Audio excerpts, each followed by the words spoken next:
Vamos agora interpretar e avaliar esse caso clínico. Paciente do sexo feminino, 45 anos, pré-diabética, relata extremo cansaço. Durante sua rotina diária, precisa fazer várias pausas para descanso, pois sente fraqueza nas pernas. Relata início dos sintomas há 3 meses e há cerca de 3 meses tem percebido seu fluxo menstrual muito intenso e duradouro. Quais que são as informações pertinentes desse caso que a gente precisa pontuar, tá? Então, mulher, 45 anos, tá? Pré-diabética, tá com todos os sintomas de anemia, cansaço, fadiga, fraqueza, palidez, tá? Então, são sintomas bem característicos da anemia. E aí, a gente tem um indicativo aqui já de que tipo de anemia essa paciente pode ter. Porque ela está com fluxo menstrual intenso, né? Há cerca de 6 meses ela está com fluxo menstrual bem intenso e duradouro. A paciente tem 45 anos, a gente já pode até imaginar que ela possa estar numa menopausa, e a gente sabe que pode ser que aquela época ali da menopausa a paciente tenha, né, um fluxo menstrual mais intenso, que são os últimos fluxos, ou pode ser um mioma. Essa causa do fluxo menstrual intenso, ela vai ter que ser investigada e diagnosticada, tá? Para poder tratar a paciente. Mas, seguindo aqui em relação à anemia, né? Foi realizado o eritrograma dessa paciente, né? Foi realizado o hemograma completo e aí a gente vai avaliar aqui o eritrograma. De cara, a gente já observa que a paciente tem uma hemoglobina super baixa, 7,1, tá? A quantidade de eritrócitos não tá tão diminuída, mas a hemoglobina tá muito baixa, e aí a gente já olha para o VCM que tá super diminuído. Então, a gente já fecha que essa paciente tem uma anemia microcítica. HCM também tá diminuído, CHCM e o RDW aumentado. Quando foi avaliar se a lâmina, a morfologia dessa paciente, está lá descrito, análise morfológica, ela tem uma anisocitose de uma cruz, discreta, microcitose de 3 cruzes, que corrobora com o VCM, e a hipocromia também tá de 2 cruzes, então tá bem intensa, né? De 2 para 4 cruzes. Lembrando que esses parâmetros são todos definidos de 1 cruz para 4 cruzes, 2 cruzes para 4 cruzes, 3 cruzes para 4 cruzes e 4 para 4, né? Nessa linha aí de frequência, de quantidade desses achados morfológicos, tá? Então, vamos lá, reforça, hemoglobina 7,1, VCM 65,3 e CHCM 26,6, tá? Com esses parâmetros, eu já classifico essa anemia morfologicamente por uma anemia microcítica hipocrômica. A principal causa de anemia microcítica hipocrômica são as perdas sanguíneas crônicas, é a anemia ferropriva. Toda perda sanguínea crônica leva a uma perda de ferro, então a paciente tem, né, tá sangrando e tá perdendo ferro junto com o sangue, porque é um dos componentes do eritrócito. Então, essa paciente provavelmente tem uma anemia ferropriva. A gente tem que proceder à investigação da anemia ferropriva, fazer, né, toda a análise do status do ferro, ferro sérico, ferritina, entre outros marcadores para avaliar se realmente a paciente tem uma anemia ferropriva. Mas a gente já sabe que a nossa paciente tem essa anemia ferropriva e aí ela foi tratada com ferro via oral. E aí o que é interessante a gente observar, porque aqui a gente colocou o eritrograma ao diagnóstico e o eritrograma após 15 dias do início do tratamento com ferro via oral, que também é uma das formas de avaliar se essa paciente realmente tem uma anemia ferropriva.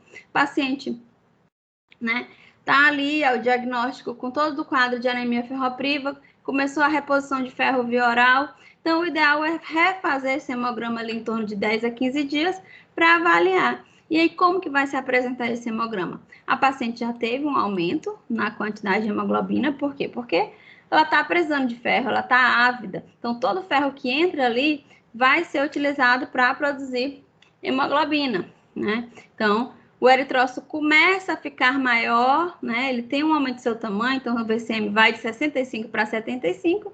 E aí o mais interessante aqui é que ele também aumenta o HCM, que é a concentração de hemoglobina dentro desse eritrócito. Então ele aumenta de 26,6 para 32,4, o que indica que o eritrócito começou a aumentar seu tamanho e começou a aumentar sua quantidade de hemoglobina, porque o que estava faltando para produzir a hemoglobina dessa paciente era o ferro, né? Então, foi dado o ferro, ela começou a normalizar os parâmetros, né?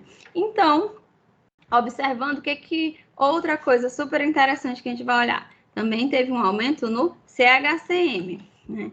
A anisocitose, ela estava de 1 cruz, passou para 3 cruzes, então teve um aumento na diferenciação da morfologia desse eritrócito. Então, a gente tinha eritrócitos pequenos e aí começou a ter uns eritrócitos de tamanho maiores, o que apareceu ali para a gente direto na anisocitose.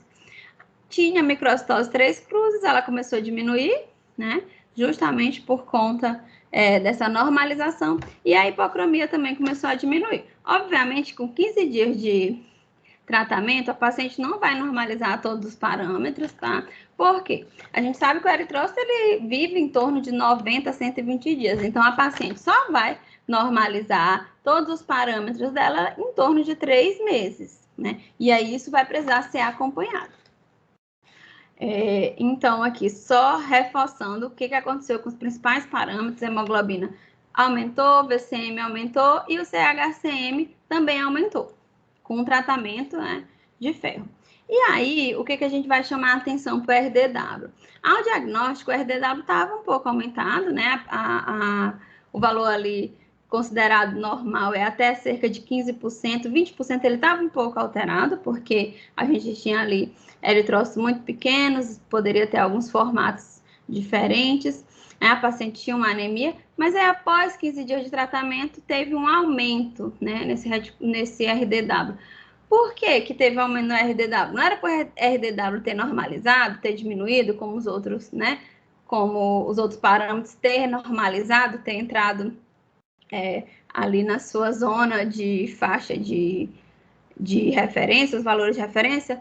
Não, isso é um bom índice. O RDW está aumentando, significa que houve um aumento de reticulócitos. E como reticulócitos são os eritrócitos jovens, eles estão tamanho um pouco aumentado do que o eritrócito normal. Então, o que aconteceu? Quando a paciente começou a usar o ferro, a medula começou a produzir uma quantidade maior de eritrócitos e aí jogou na circulação, que ali teve aquela crise reticulocitária ali, próximo dos 10, 15 dias de tratamento. E aí, consequentemente, como o reticulócito tem um tamanho maior, houve, então, um aumento do RDW. Então, aumentar o RDW, né, ao tratamento é um bom prognóstico para anemia ferropriva. Então, quer dizer que o tratamento provavelmente está funcionando, né? Então, só para a gente fazer uma análise, né, de como que funcionaria após os 3 meses, né, o que aconteceria com a hemoglobina dessa paciente. Então, ao diagnóstico estava 7,1. Após 15 dias de tratamento, já houve um aumento considerável. Após um mês, a hemoglobina da paciente foi a 10,5. E espera-se que essa hemoglobina se normalize somente ali após 3 meses de tratamento. E aí, sim, é possível que se faça, né, a retirada de reposição do ferro, depois que fizer também os exames de ferro sérico, ferritina, né? A ferritina vai ser o último parâmetro a normalizar, que é o ferro de estoque. E aí, quando a ferritina, né, que é o ferro de estoque desse paciente, estiver normal, então sim, pode-se suspender o tratamento com a reposição de ferro, né? Aqui eu coloquei essa reposição de ferro e ela pode ser via oral, ela pode ser endovenosa, isso vai variar muito, né, da aceitação do paciente, mas como a absorção de ferro via oral é bem boa, então normalmente a gente faz reposição via oral mesmo, salvo pacientes que têm intolerância, que sentem náuseas, ou então que tem alguma deficiência de absorção, tá? Importante a gente pontuar que, além da gente fazer o tratamento com a reposição de ferro, é preciso tratar a causa do sangramento. Então, essa paciente que tem um fluxo menstrual muito intenso, ela tem que ser encaminhada para o ginecologista tem que investigar melhor se é realmente a menopausa, se tem algum mioma, se tem algum câncer, né? Então, tudo tem que ser avaliado, porque precisa se tratar, junto com a anemia, a causa do sangramento. Porque, senão, após 3 meses, a paciente vai estar sangrando novamente, vai estar perdendo ferro novamente, e aí ela vai retornar para um quadro de anemia. Então, tão importante quanto tratar a anemia, é importante também tratar a causa do sangramento. Tá bom? Então, a partir de agora, a gente vai começar a estudar outras séries, né, hematológicas. No próximo vídeo, a gente vai começar a trabalhar o leucograma. Até lá!